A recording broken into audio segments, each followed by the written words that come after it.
Nosotros somos Alejandra Galindo y María José Fernández y vamos a hablar sobre artritis y artrosis. Podemos definir a la artritis como una enfermedad sistémica del tejido conjuntivo, caracterizada por poliartritis crónica de grandes y pequeñas articulaciones. Es muy frecuente, de etiología desconocida y mediada por mecanismos autoinmunes. Y la artrosis la podemos definir como un grupo heterogéneo de patologías con manifestaciones clínicas similares y cambios patológicos y radiológicos comunes. Además, la osteoartritis es el resultado de factores mecánicos y biológicos que desestabilizan el acoplamiento normal entre la degradación y la síntesis por los condrocitos de la membrana extracelular del cartílago articular y del hueso subcondral. Comencemos con artritis. Dentro de la etiopatogenia, más del 50% de los pacientes son portadores de los subtipos HLA-DR1 y HLA-DR4. De los estímulos medioambientales, el mejor definido es el tabaco, que cuando interactúa con los genes incrementa la susceptibilidad hasta 20 o 40 veces de padecer artritis. El sexo femenino, la historia familiar, la obesidad y la edad son también factores asociados con el desarrollo de la enfermedad. También podemos encontrar influencias epigenéticas como la hipometilación de ADN o expresión de microARN que pueden incrementar la expresión de genes proinflamatorios. En la artritis, los eventos son iniciados y amplificados por la interacción de la célula presentadora de antígeno con los linfocitos T-CD4. Como consecuencia de esta interacción se activan los macrófagos y sinoviocitos tipo fibroblástico, que producen una cascada de citocinas proinflamatorias. Las células B participan en el desarrollo y activación de las estructuras pseudolinfoides, regulan la función de las células dendríticas y producen citocinas y autoanticuerpos. El factor de necrosis tumoral y la interleucina 1 participan en la iniciación y la perpetuación de la artritis y tienen un papel relevante en la propagación de la inflamación y el daño articular. Además, hay otras citocinas proinflamatorias que modulan y participan en la patogenia de la enfermedad, como la interleucina 6, 12, 15, 17, 18, 22 o 23. Las manifestaciones articulares pueden asociarse a otros síntomas generales como astenia, anorexia, disminución de peso o febrícula. El modelo más característico de la enfermedad es una inflamación poliarticular simétrica, sobre todo de pequeñas articulaciones de las manos, con rigidez de las mismas de más de 30 minutos de duración y posterior afección a grandes articulaciones. Las articulaciones interfalángicas distales de las manos suelen mantenerse intactas. Además, se puede dividir en dos tipos de manifestaciones: la poliarticular, que tiene un mayor porcentaje del 80 al 90%, con predominio de manos, después temporomandibular, radiocubital, distal, interfalángicas proximales, metacarpofalángicas, rodillas, carpos, tobillos, tarsos y metatarsofalángicas. Y la monoarticular, que va del 10 al 20%, donde predominan rodilla, después tobillo, carpo y otras articulaciones. Estas son algunas manifestaciones de la artritis, como la sinovitis, que podemos ver interfalángicas, y otras como la escleritis.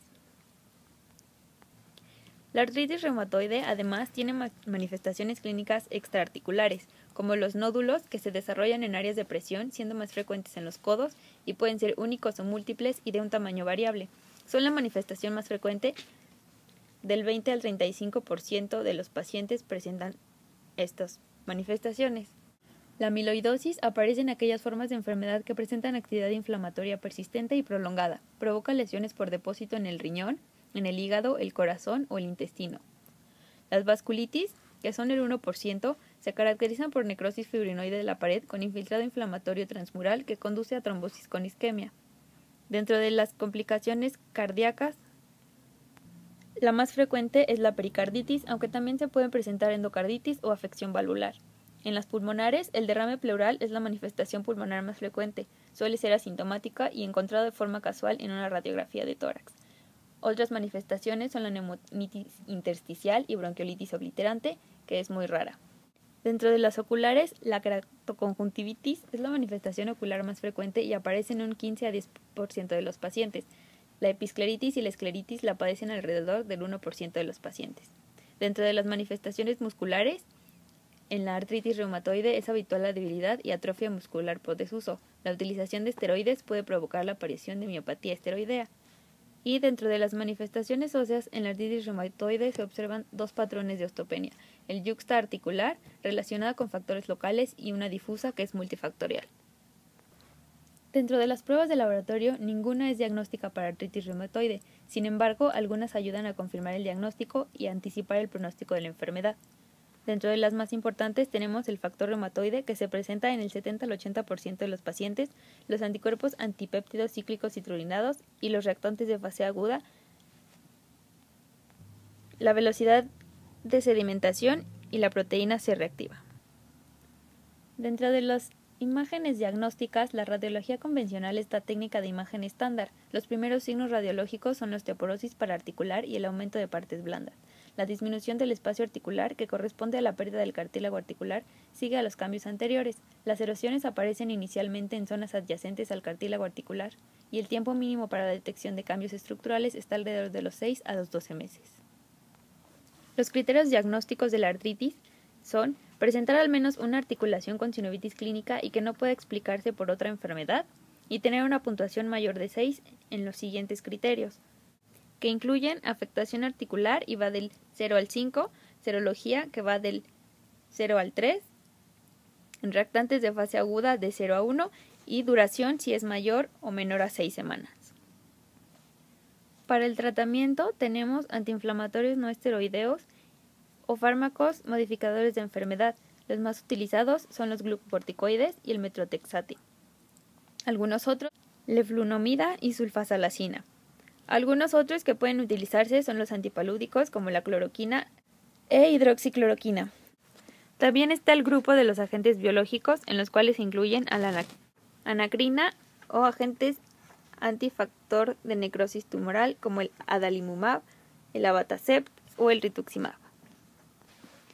Dentro de los glucocorticoides se recomiendan 10 miligramos por día de prednisona o el equivalente durante los primeros 2 años, y el metrotexato de 10 a 30 miligramos en dosis única semanal, vía oral o subcutánea, y aparte 5 miligramos por semana de ácido fólico para contrarrestar los efectos adversos.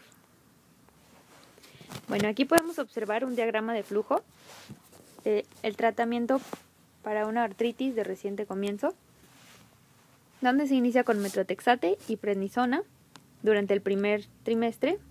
Si hay remisión, se mantiene la misma dosis de tratamiento.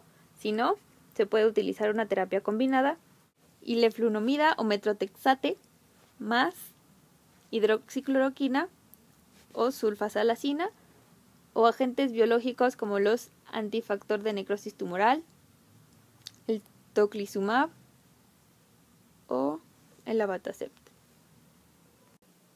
Como ya se mencionó antes, la artrosis no es una enfermedad única. Es un grupo heterogéneo de patologías que son el resultado de factores biológicos y mecánicos que desestabilizan el acoplamiento normal entre degradación y síntesis por los condrocitos de la matriz extracelular. Depende de factores genéticos, ambientales, metabólicos y traumáticos. Entre los factores de riesgo tenemos la edad, la osteoporosis, la herencia, el sexo, factores locales como traumatismos, alteraciones anatómicas de la articulación y las ocupaciones laborales de los pacientes. Hay nombres específicos por territorio dependiendo de dónde esté la artrosis. En el caso de las manos se llamará risartrosis, en el caso de la columna cervical, cervicoartrosis, rodillas con artrosis, columna dorsolumbar, espondiloartrosis y coxofemoral, coxartrosis. El cartílago articular está compuesto por una matriz extracelular y por células. La pérdida de la función articular es consecuencia de la rotura del cartílago articular. La matriz extracelular va a estar compuesta por colágeno, proteoglicanos y agua, que depende de moléculas de la matriz. Si estas moléculas no pueden retener el líquido en la matriz del cartílago, este va a perder la elasticidad, flexibilidad, capacidad de reducir el rozamiento y capacidad de distribuir la presión.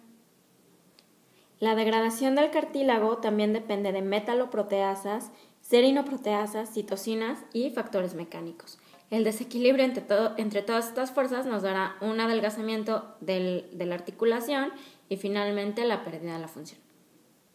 En el caso de manifestaciones clínicas tenemos síntomas y signos diferentes y muy variados. En el caso de los síntomas tenemos dolor articular mecánico, rigidez articular, incapacidad funcional y esto se puede acompañar generalmente de ansiedad o depresión. En los signos tenemos crepitaciones, dolor localizado en línea articular o periarticular, disminución del movimiento, incremento de la temperatura local, derrame sinovial, deformidad de la articulación y atrofia muscular. La osteoartritis primaria afecta a una cantidad variable de articulaciones en lugares característicos, y dentro de estos síntomas y signos tenemos dolor crónico progresivo que va aumentando, dolor al hacer alguna actividad, rigidez matina que dura usualmente menos de 20 minutos, contracturas, limitación de movimientos, inestabilidad articular, aumento de volumen, debilidad muscular e hipotrofia. Es muy importante mencionar que aquí no va a haber compromiso sistémico. Dentro de los signos encontramos posturas anormales, grados variables de sensibilidad articular, inflamación leve, moderada o severa, crepitación articular, espasmo muscular, laxitud articular, hipertrofia ósea y, en general, una biomecánica anormal.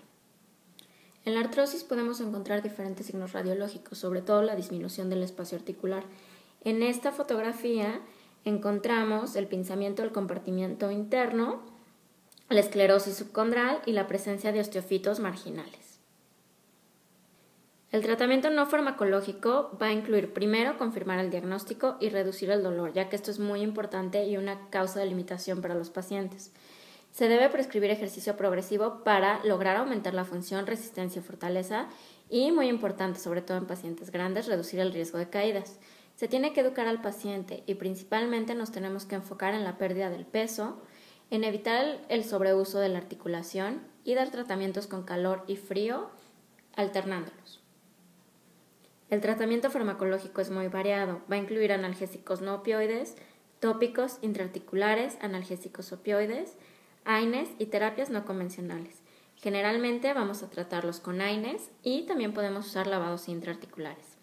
Si esto falla, podemos pensar en un tratamiento quirúrgico.